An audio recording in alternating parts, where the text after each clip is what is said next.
எல்லாருக்கும் வணக்கம். இன்னைக்கு வீடியோல 19th மே 2025 இருந்து 21st மே 2025 இருக்கிற இம்பார்ட்டன்ட் ஃபினான்ஷியல் நியூஸ்லாம் பார்க்க போறோம். வாங்க வீடியோக்குள்ள போலாம். இத இந்தியா சீனாவை பின்னுக்கு தள்ளி முதலிடத்துக்கு வந்திருக்கு. இந்த 2024-25 ஃபினான்ஷியல் இயர்ல India 149 million tons rice produce பண்ணியிருக்காங்க. இதே பீரியட்ல சைனா 144.62 மில்லியன் டன்ஸ் தான் பண்ணியிருக்காங்க. பப்ளிக் செக்டர் பேங்க்ஸ் எல்லாமே அவங்களோட நெட் இன்ட்ரெஸ்ட் மார்ஜினை ப்ரொடெக்ட் பண்றதுக்காக கார்பரேட்ஸ்க்கு கம்மி ரேட்ல கொடுக்குற கடனையும் ரொம்ப அதிகமான இன்ட்ரெஸ்ட் கொடுக்க வேண்டியிருக்கிற பல்க் டெபாசிட்ஸையும் குறைச்சிருக்காங்க. இதுக்கு காரணம் என்னன்னா, லோன் சைடு அவங்களோட ரெவன்யூ குறைஞ்சிருக்கு. லோன் சைடு அவங்க ரெண்டு இன்ட்ரெஸ்ட் ரேட் பேஸ் பண்ணி லோன் தராங்க. ஒன்று எம்சிஎல்ஆர், இன்னொன்று இபிஎல்ஆர். எம்சிஎல்ஆர்னா மார்ஜினல் காஸ்ட் ஆஃப் லெண்டிங். இதுதான் பேங்க்ஸ் முடிவு பண்றது. அவங்களோட காஸ்ட் ஆஃப் டெபாசிட்ஸ், அவங்க எவ்வளவு கடன் வாங்கியிருக்காங்க, இதெல்லாம் வச்சு அவங்க முடிவு பண்றத எம்சிஎல்ஆர். இந்த லெண்டிங் ரேட்டுக்கு கம்மியா அவங்களால கடன் கொடுக்க முடியாது. இபிஎல்ஆர்ங்கிறது என்ன, external benchmark based landing rate. இது ஆர்பிஐ இன்ட்ரெஸ்ட் ரேட் என்ன ஃபிக்ஸ் பண்றாங்களோ அது பேஸ் பண்ணி இது சேஞ்ச் ஆகிட்டே இருக்கும். ரீசெண்ட் டைம்ஸ்ல இந்த இபிஎல்ஆரோட டோட்டல் அவுட்ஸ்டாண்டிங் லோன்ஸ் 60.6% இருக்கு. இது லாஸ்ட் மார்ச்ல 56.6 இருந்தது. ஸோ 4% இன்க்ரீஸ் ஆயிருக்கு. இது என்ன காட்டுதுன்னா, கஸ்டமர்ஸ் எல்லாருமே எம்சிஎல்ஆர்ல இருந்து இபிஎல்ஆர் ஆப் பண்றாங்க. ஸோ எப்பெல்லாம் ஆர்பிஐ ரேட் கட் பண்ணுதோ அப்ப பேங்க்ஸ் அந்த இபிஎல்ஆர் படி அவங்க கொடுக்குற லோன்ஸோட இன்ட்ரெஸ்ட் ரேட்டையும் குறைக்க வேண்டியிருக்கு. ஸோ அதனால லோன் சைடு அவங்களுக்கு வர ரெவன்யூ குறைஞ்சிட்டே இருக்கு. அதை மேட்ச் பண்றதுக்காகவும் அவங்க நெட் இன்ட்ரெஸ்ட் மார்ஜினை ப்ரொடெக்ட் பண்றதுக்காகவும் பேங்க்ஸ் இந்த ஆக்ஷன்ஸ்லாம் எடுக்கிறாங்க. உதாரணத்துக்கு எஸ்பிஐயோட நெட் இன்ட்ரெஸ்ட் மார்ஜின் இந்த ஃபினான்ஷியல் இயர் 3.22 குறைஞ்சிருக்கு. இது லாஸ்ட் ஃபினான்ஷியல் இயர் 3.43% இருந்தது. பேங்க் ஆஃப் பரோடாவோடது 3.18% குறைஞ்சிருக்கு. இது லாஸ்ட் இயர் 3.32% இருந்தது. இந்தியா பங்களாதேஷ் லேண்ட் வழியா வர கார்மெண்ட்ஸ்க்கு தடை போட்டிருக்காங்க. இது லாஸ்ட் மந்த் பங்களாதேஷ் இந்தியால இருந்து வர ரைஸ் அண்ட் யான்க்கு தடை பண்ணதுக்கு பதிலா இந்தியா இதை பண்ணியிருக்காங்க. இதனால இந்தோ பங்களா புரோட்டோகால் ரூட்ல மூவ் ஆகுற குட்ஸோட வேல்யூ பர்சன்டேஜ் 20% குறைஞ்சிருக்கு அப்படின்னு சொல்றாங்க. இதனால லோக்கல்ல இருக்கிற கார்மெண்ட் மேக்கர்ஸ்க்கும் பலன் இருக்கும் அப்படின்னு சொல்லி ரிப்போர்ட்ஸ் இருக்கு.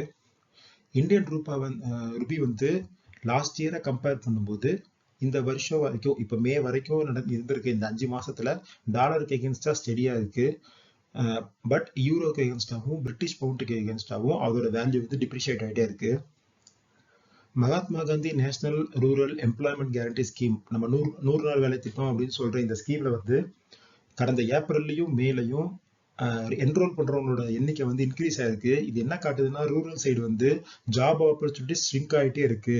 ஸோ அதனாலதான் நிறைய பேர் இந்த ஸ்கீம்ல ரோல் அவுட் பண்றாங்க அப்படின்னு சொல்றாங்க. இந்தியாவோட கோர் செக்டர் growth இந்த ஏப்ரல்ல வெறும் 0.5%. இது லாஸ்ட் 8 மந்த்ல இதுதான் ரொம்ப கம்மி. கோர் செக்டர்ங்கிறது என்னன்னா, coal, crude oil, natural gas, refinery products, fertiliser, steel, cement and electricity. இந்த 8 செக்டரும் இருக்கிறது தான் கோர் செக்டர்னு சொல்லுவாங்க. இது மார்ச் மாசம் 4.6% growth கொடுத்தது. இந்த ஏப்ரல்ல 0.5% தான் growth கொடுத்திருக்கு.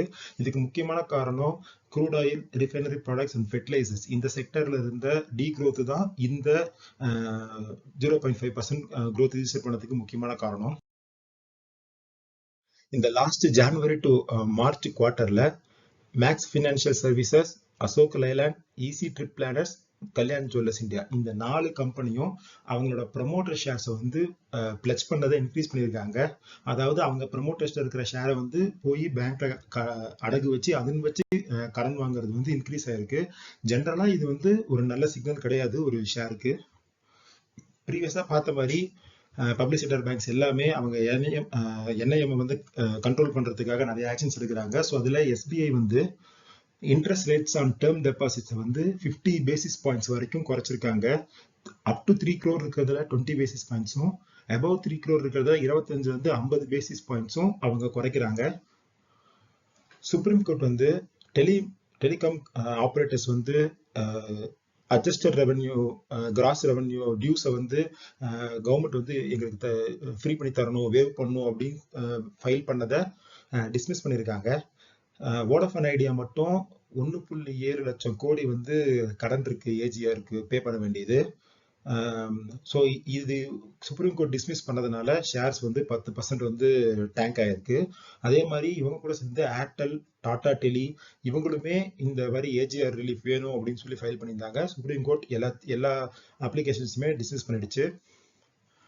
கோல் இந்தியா வந்து அவங்க கிட்ட இருக்கிற 2 subsidiary BCCL, Bharat coking coal limited, அப்புறம் CMPDI, mind planning and design institute, இது ரெண்டையுமே தனியா லிஸ்ட் பண்ண போறோம் அப்படிங்கிற மாதிரி சொல்லியிருக்காங்க.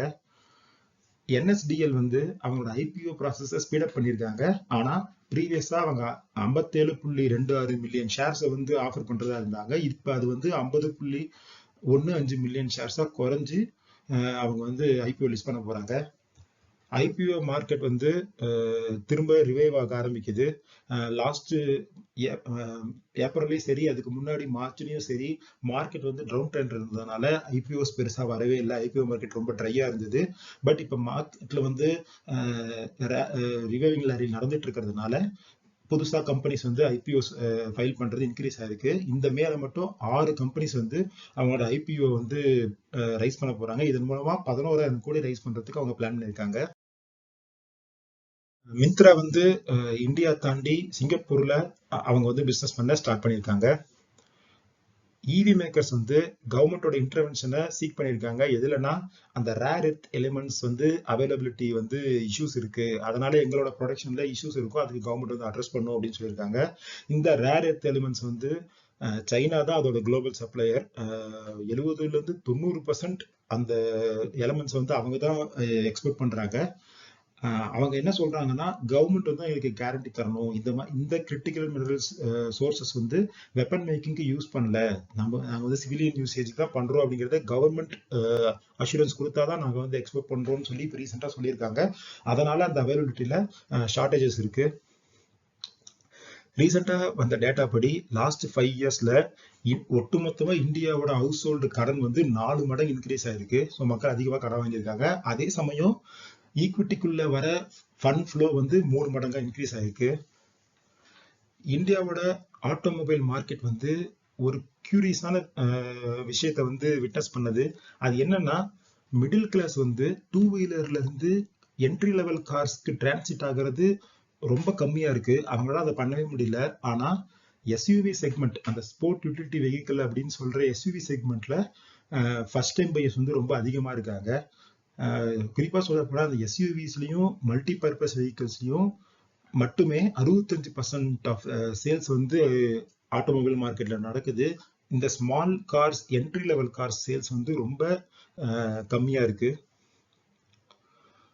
மூடிஸ், இது வந்து ஒரு ரேட்டிங் ஏஜென்சி, இவங்க வந்து அமெரிக்காவோட ரேட்டிங்கை வந்து AAA இருந்து AA1 குறைச்சிருக்காங்க.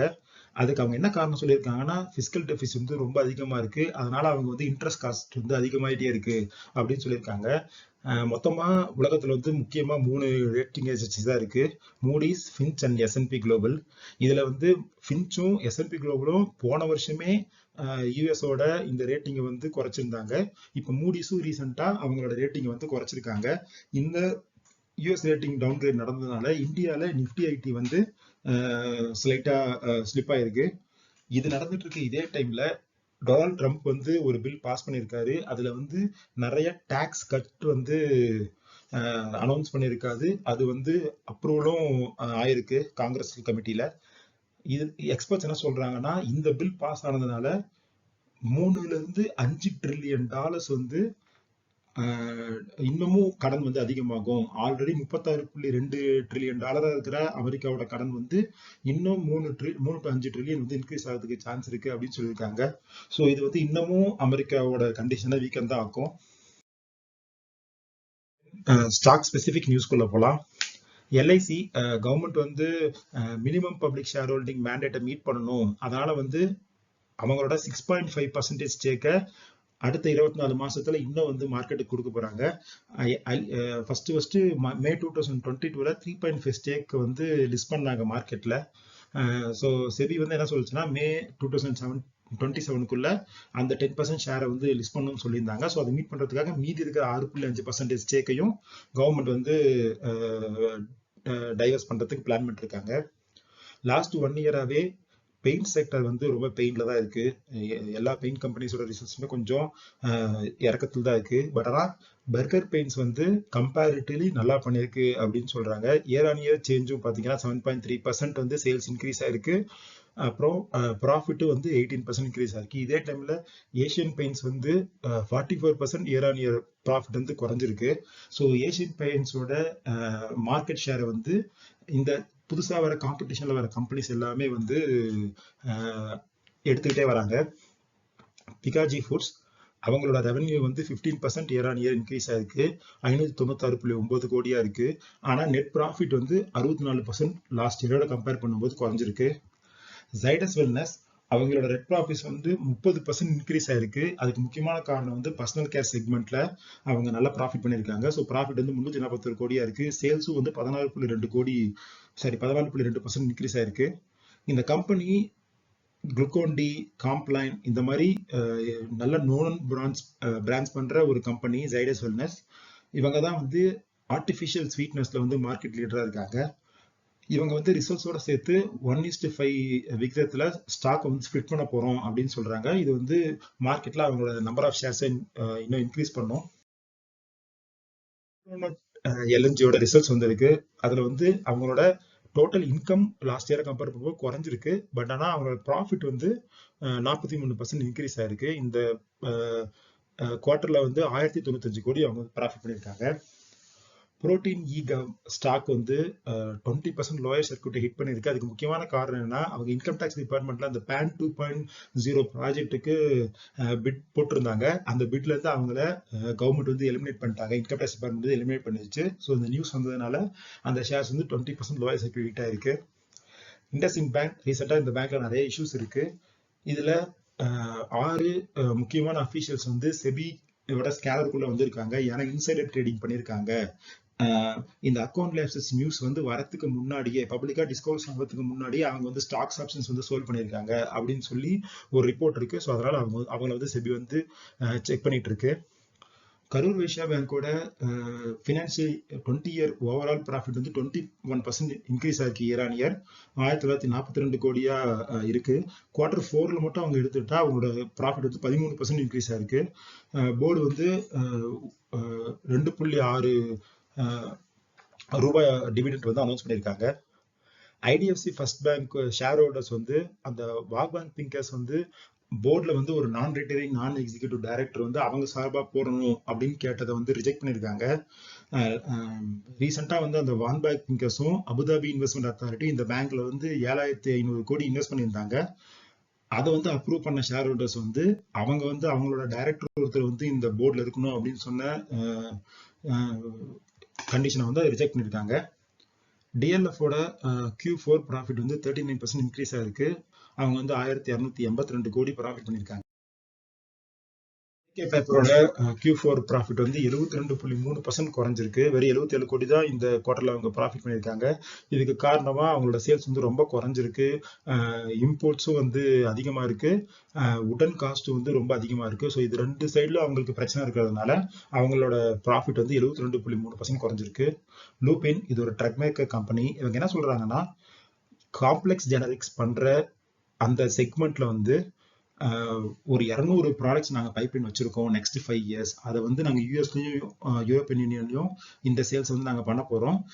இது வந்து இப்ப கரண்ட் ஃபினான்சியல் 26ல வந்து 21% இருக்கு இந்த சேல்ஸ். இதை வந்து நாங்கள் கம்பெனியோட ஒட்டுமொத்த சேல்ஸ்ல நெக்ஸ்ட் 5 இயர்ஸ்ல 62% மாற்ற போறோம். அதுக்கான ஒர்க் நாங்கள் பண்ணிட்டு இருக்கோம் அப்படின்னு சொல்லியிருக்காங்க.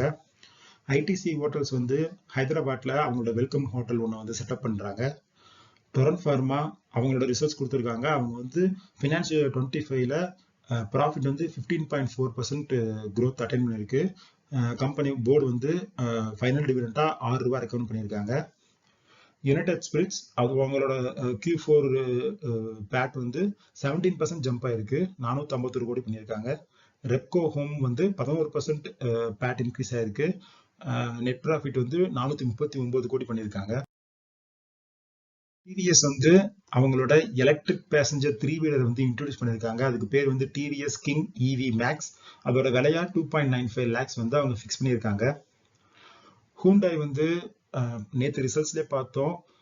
லாஸ்ட் ரிசல்ட்ஸ்லேயே அவங்களோட டொமஸ்டிக் மார்க்கெட் சேல்ஸ் வந்து ரொம்ப குறைஞ்சிருக்கு. பட் ஆனால் அவங்க என்ன சொல்றாங்கன்னா, ஆல்ரெடி டொமஸ்டிக் மார்க்கெட்ல நிறைய டிஸ்கவுண்ட்ஸ் கொடுத்து நிறைய கம்பெனிஸ் வந்து ஒரு காம்படிஷன் பண்ணிட்டு இருக்காங்க. நாங்கள் அந்த காம்படிஷனுக்குள்ள போறது இல்லை. இன்ஸ்டெட் ஆஃப் தட் எங்களுக்கு டொமஸ்டிக் மார்க்கெட்ல சேல்ஸ் குறைஞ்சாலும் நாங்கள் வந்து எக்ஸ்போர்ட்ஸ்ல வந்து ஃபோக்கஸ் பண்ண போறோம் அப்படின்னு சொல்லியிருக்காங்க. அதே மாதிரி இந்த ஃபினான்ஷியல் இயர் 30க்குள்ள நாங்கள் 26 ப்ராடக்ட் லான்ச் பண்ண போறோம். இதுல நியூ மாடல்ஸ் இருக்க போது, ஓல்டு மாடல்ஸோட ஃபேஸ் லிஃப்ட்ஸ் இருக்க போது, இதெல்லாம் சேர்த்து நாங்கள் 26 ப்ராடக்ட் லின்ஸ் பிளான் பண்ணியிருக்கோம் அப்படின்னு சொல்லியிருக்காங்க. ஹோண்டா வந்து என்ன சொல்றாங்கன்னா, அவங்க வந்து ஒரு இவி 2 வீலர் பிளான்ட் வந்து இந்தியாவில் பண்ண போறோம். இது வந்து 2028க்குள்ள நாங்கள் இந்த பிளான்ட்டை வந்து ஆப்ரேஷனல் ஆக்கிடுவோம் அப்படின்னு சொல்லியிருக்காங்க. டொயோட்டோ வந்து வேர்ல்டு ஃபுல்லா நெக்ஸ்ட் இயர்ல 5 மில்லியன் வெஹிக்கிள்ஸ் நாங்க விற்க போறோம் அப்படின்னு டார்கெட் செட் பண்ணியிருக்காங்க. இதுல 9 எலக்ட்ரிக் வெஹிக்கிள் மாடல்ஸும் இருக்கும் அப்படின்னு அவங்க சொல்லியிருக்காங்க. இது எல்லாம் தான் லாஸ்ட் 3 days எல்லா நியூஸ் பேப்பர்ல இருந்து இம்பார்ட்டன்ட் ஃபினான்ஷியல் நியூஸ். நெக்ஸ்ட் வீடியோல பார்க்கலாம். நன்றி.